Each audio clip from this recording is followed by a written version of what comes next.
Springfield. Or born and abandoned in Springfield by the system. Yeah. So, you're in the Marines? Mm-hmm. What was your job? I was a Ford Observer radio operator. Oh wow, cool. And, started out at Charlie Battery, 1st Battalion, 11th Marines. And they sent me to Okinawa to 7th Comm Battalion. And then they loaned me out to all different places from that point on. Yeah. What does that job entail? Well, as a Ford Observer, I'm the one communicating with everybody behind me, calling in the shots. Saying, this is what's going on, we need this, do this, gotcha. I was with 7th Comm Battalion for just a few months, and they TA'd me to 3rd Battalion, 8th Marines Recon. And, went a lot of places, seen a lot of people. You like Japan?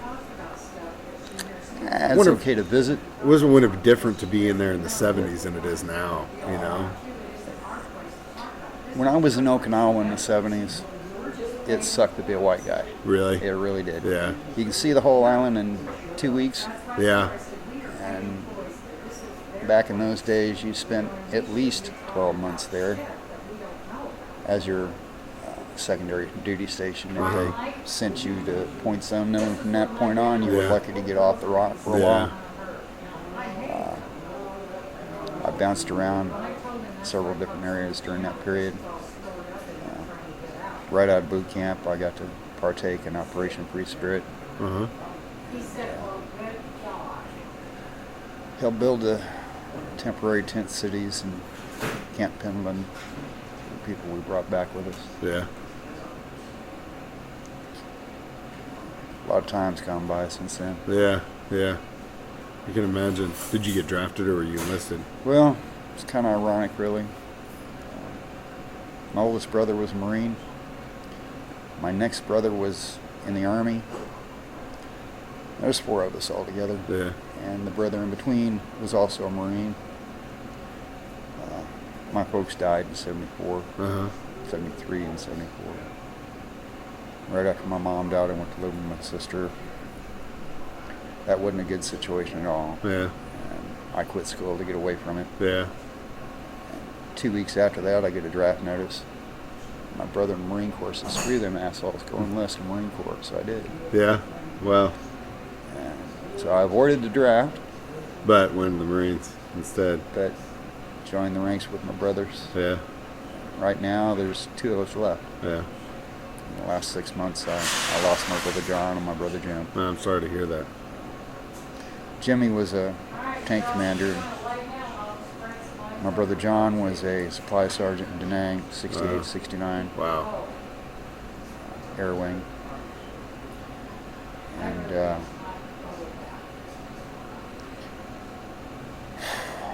both of them succumbed to cancer. Yeah. I'm sorry to hear that. And both contracted it about the same time. My oldest brother Charlie is fighting it right now. Oh man.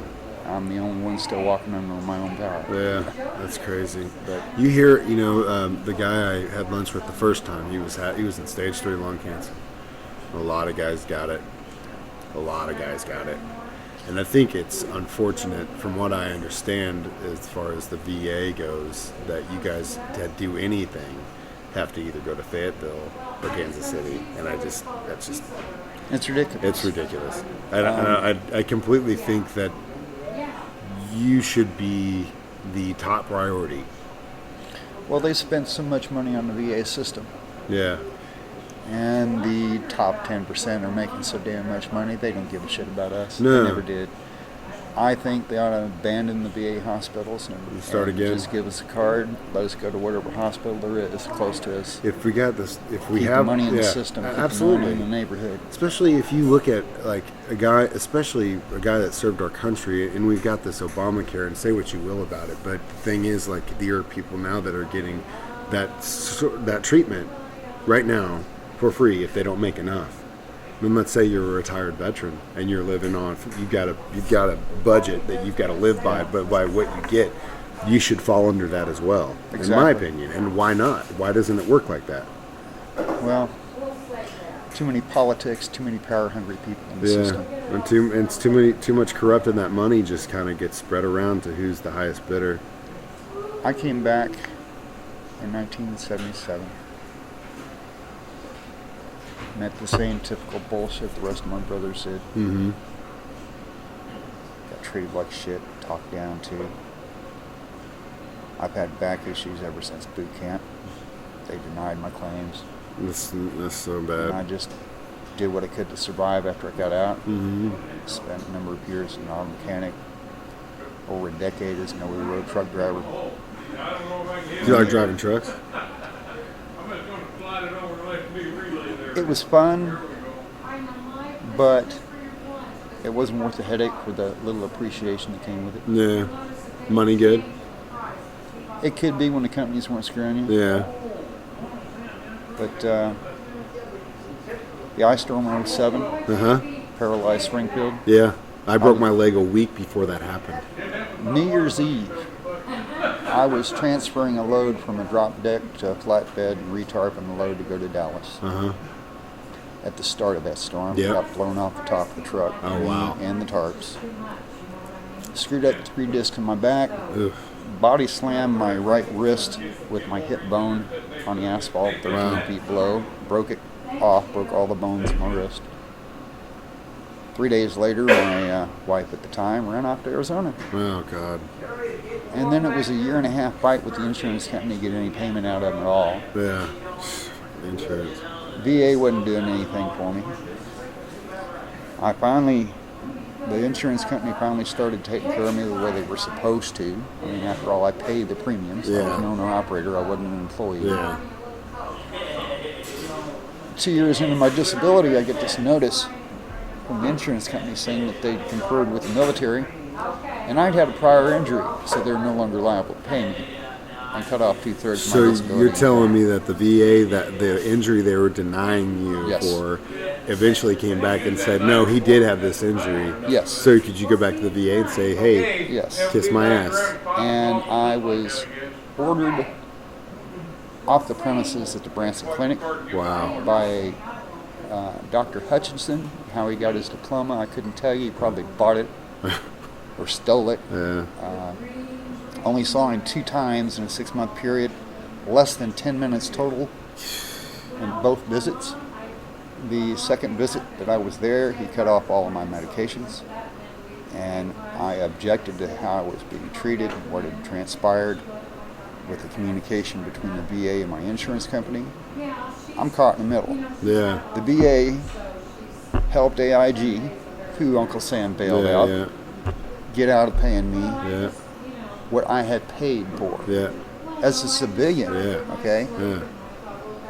The VA screwed me by denying me so many years ago, and now I'm like a ping pong ball between the two of them. And having to sit on the phone with these guys every day and deal with that shit. If So- it ever got into a courtroom, fine. If AIG's off the hook, Uncle Sam owes me. Yeah. If Uncle Sam's off the hook, AIG owes me. Either way, I'm getting screwed. Yeah. By my government, by the insurance company my government bailed out, Yeah. and here I am, surviving on $680 a month disability. Yeah. It's awful. They got really good food here. So, my mom actually had a disc problem in her back. She's a nurse at Fort Carson, and she fell and hurt it very bad. I can't imagine going through what, because I know what she had to go through and how much stuff that she had to go through to get it fixed. It's just awful. That's awful. And I'm still not fixed. And so what? I haven't had a doctor's appointment through the VA in over 2 years. Still waiting. I complained to Fayetteville. I complained to Columbia. I complained to Washington, D.C. To no avail. Yeah. Some deaf ears. So my question is, you hear this all the time, and all everyone wants to talk about is getting insurance for people that need it. And I agree that, there are some people in this world that do need help. But we owe you. Exactly. You know what I mean? When I signed that dotted line, they Yeah. told me if I completed my enlistment, I'd have health care the rest of my life. Yep. Free. Yep. That's breach of contract. Yep. But mind you, if you miss one payment to the IRS, they're going to turn your world upside down. Yeah. The government should not be immune to its own laws. Yeah. It's like what's going on in Illinois. The lotto winners that are winning $100 million, and well, we can't They don't pay know you your right money. now. Yeah. So you're telling me if I owed you $1,000 in taxes and I couldn't pay you, I'd just say, well, sorry, I know you got a loan from me for interest free for a year, but that's fine. I can't pay you right now. Exactly. What happens? It makes you mad. There's more terrorism within our own country than there is abroad. I completely agree with you there. Completely. So, let's get on a lighter note, if we can. Get so mad, because I'm going to get work. I'm going to get Tomorrow's another day. So, yeah, There's I know. always hope. It is. That's true, and that's a good outlook. And I think if we're dealt with what we're dealt with by hand, some way worse than others, but you have to make the best of it. In Exactly. any situation. Like the Tolson boot camp, overcome, adapt, and improvise. Yeah. So how And long were survive you? ever How long since. were you in? You said you got out in '77. Just shy of 3 years. 3 years. Just shy of 3 years. It's supposed to be a 2-year enlistment. I was overextended because of where I was. Yeah. A lot of things were going on. While I was in Okinawa, the sister that I'd moved in with when my parents died was killed in a car wreck just north of town. And not too long after that, I came home. And the world hasn't been the same since. Yeah. It's not the same place I left. Yeah. Do you feel like, I don't know if this is the same, because obviously I've never gone through what you've gone through, but when you get no sleep, now let's say that you're extended like 24 hours or and you go out into public and everything just feels different. Like you're not on the same wavelength as everybody else. You know that feeling? Exactly. Is that kind of the same? Is that what you try to? Is that? That's one way to describe it. Another way to describe it's like crossing through a portal in a different dimension. And it just doesn't feel like the same. When I left Springfield, you could leave your keys in your car in your driveway. Oh, hell yeah. Not worry about it. Yeah. Kids playing in the street. Oh yeah. Street lights come on. It's time to go home. Yeah. It's before the internet, cell phones, and all that.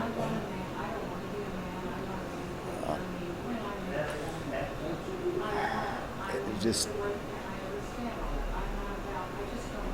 everything that we did for the reasons we did it. To come home and see what the politicians have done to our country and how the people treat us when we come home has always been unacceptable to me. No, I completely agree. And with it adds a little joy to my heart to see a turnaround in the public the way they're starting to treat it veterans is, now. and compared to that's part of 15, 20 years ago. That's part of why I started doing this. Is because my stepdad's a veteran, my uncles were veterans, my grandfather was a veteran, so like I've had it in my life, and they all went through shit. And yeah, I think it's a horrible disservice that we as the American people have done, not only in supporting the politicians that didn't do the right things and getting them elected and not being allowed enough voice to get that shit changed. You see how many people show up to vote for these stupid singers on American Idol, and that is such a fucking minuscule thing. Dancing with the Stars. Dancing with the Stars, all this shit that people show up, that doesn't mean shit. No. And we've got one story, one man sitting here, and it's you telling me your story about what you've gone through in your health. It's such a disservice. Well, when I went in the Marine Corps, officials were elected. Mm-hmm. We had an election every 4 years. Somehow, over time, that changed. It's an auction these days. Yeah, oh yeah. Highest bidder. And it's just like I saw on Facebook a while back. every one of them ought to wear a jacket with their sponsors' names on it. Oh we yeah, know just like who's race car buying. drivers. Yeah, Oh yeah, exactly. I've seen that, So and we it's know true. who buys and pays It's for true, them. and everyone's bought. Yeah. Well, with the exception of one, I think. But I don't know if Sanders is the answer. I don't think he could get anything done even if he was elected, to be honest with you. Well, there's so many powerful Republicans with a lot of money. Oh yeah. Until you get money and corruption out of the game completely, it's never going to be fair. No, never. And there are so many different types of people, different cultures within our country. In the last 50 years, damn near every military conflict we've been in, there's been a Republican at the helm. Oh yeah. And oil money from Texas backing it up. Yep. Until that shit changes, it ain't the same world. There's so many different things, like the two-party system's corrupt because no one has a 50-50 shot. You and I might agree on 80% of the things, but then 20% of the things we might disagree on. You know what I mean? Sure. Everyone's like that. It's not black and white. That's the first thing. Second thing, career politicians is the issue, in my opinion, because you get these guys that are elected and they are going to, it's their job. You do what you can to keep your job, right? Well, if your job's being a politician, you're going to do what you can to keep your politician. That's life, steep and shield, and do whatever you have to do to keep your job. Let's see one of these senators, congressmen, or even former presidents go through life wondering when they're going to get their health care, wondering when they're going to get their damn pension. Not one of them You know, have. Not one of them's gone without a payday. No. But not yet one they of them. shut the government down whenever they don't get their way. It's bullshit. Yeah, that's bullshit. You know, there's a whole lot of mixed feelings and emotions that I deal with on a daily basis. No, I can imagine. And something that comes to mind from all this, I'm basically just northing from the north side of Springfield, okay? Been on my own off and on since I was 14 years old. Mm-hmm. When I came home on that final flight to get back to the country, I got treated like shit at LAX. I got treated like shit on the street.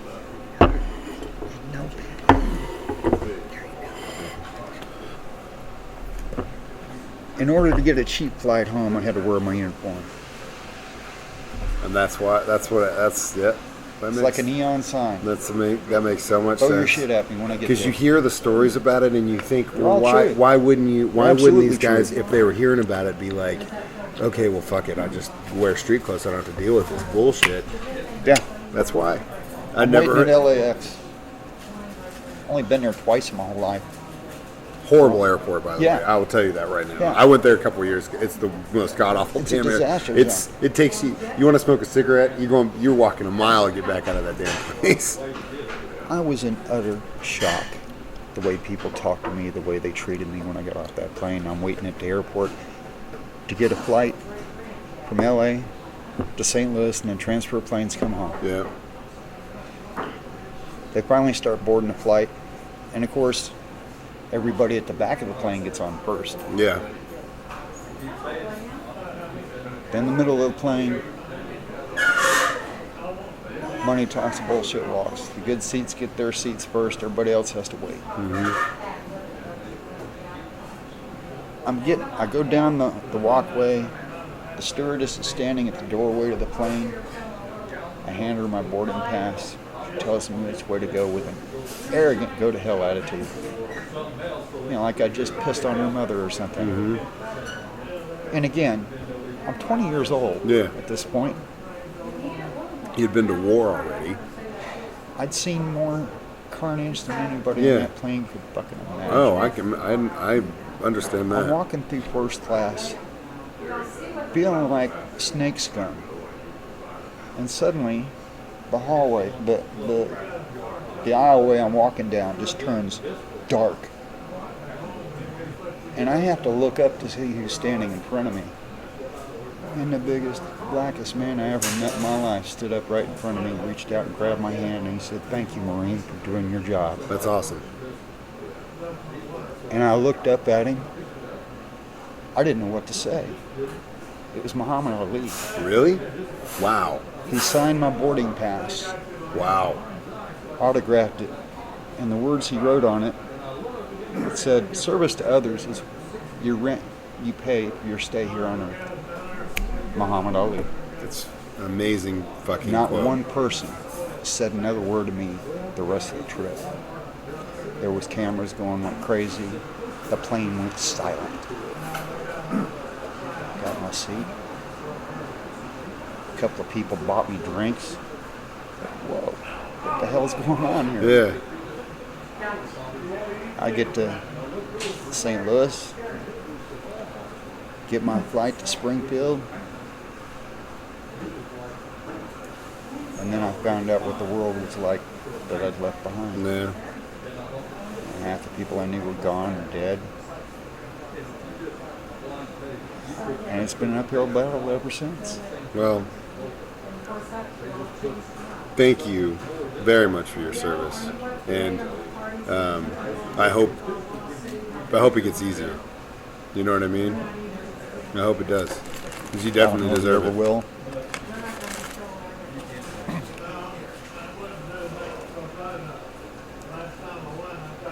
I'm the youngest of four brothers. Mm-hmm. All four of us honorably discharged. And all four of us fought the same battles with the VA trying to get help. 3.5 months ago, I was in Santa Fe, New Mexico. My brother John was taking his last breaths. The doctor's in the room with us. I looked him right in the eye. I said, "You tell me, what's going on with my brother John right now isn't connected to where we served." Mm-hmm. And he looked me right in the eye and he says, "Dave, no matter what I do, no matter what I say, it's not going to change reality. Yeah. The reality is, you're not the only one, neither is he. Yeah. I see this every day." Yep. But yet, he refused to put it in writing or go on record about Yeah. it. That's. Chemical exposure Oh yeah. Yeah. between Agent Orange Yeah. and all the other Oh, chemicals it's we were exposed that. to. I'm telling you, that's My that's brother was a supply sergeant. that's in Penang. that's the So, thing. Every one of those birds that went out, spraying that shit, Yeah. they had to load it up at supply Yep. first. He was in that building 6-8 hours a day, breathing them fumes. Now he's gone. Yep. He's not the only one. No, there's thousands of us. Thousands. And they don't give a shit. No. They know exactly what they did to us. Yep. They don't care. No. We were expendable then, we're expendable now. We're all expendable to them. Exactly. We are. At the end of the day. And that's another great disservice. And it's too far. We're too far now. And I always talk about the Civil War because the thing that woke the government up during the Civil War was at that time we could match them in arms. We could. Yeah. You and I wanted to go fight the government. We can match them. Now They're doing everything in their power there's to nothing you could do. stop us from defending ourselves. You could be. They've already done it. It's too late. There's nothing you can do. It's never too late. Yeah, I guess that's true. But those goddamn drones, you take nothing to run those things. Dude, when Walmart starts putting drones in the air, it's time for me to buy another weapon. And when I climbed off that plane in 1977, I swore to myself I'd never own another firearm, and I haven't. Really? I'm reconsidering that decision. Yeah.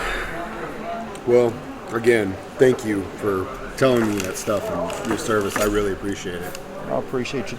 And that's why I'm doing this, is because I want you guys to get your fucking story out, because the more people hear this, I'm hoping the more, hopefully, things will get done about it. It might be too late, but I don't think it's ever really too late. You know what I mean? And that's why this At least isn't... there'll be a record of it. Yeah. Yep.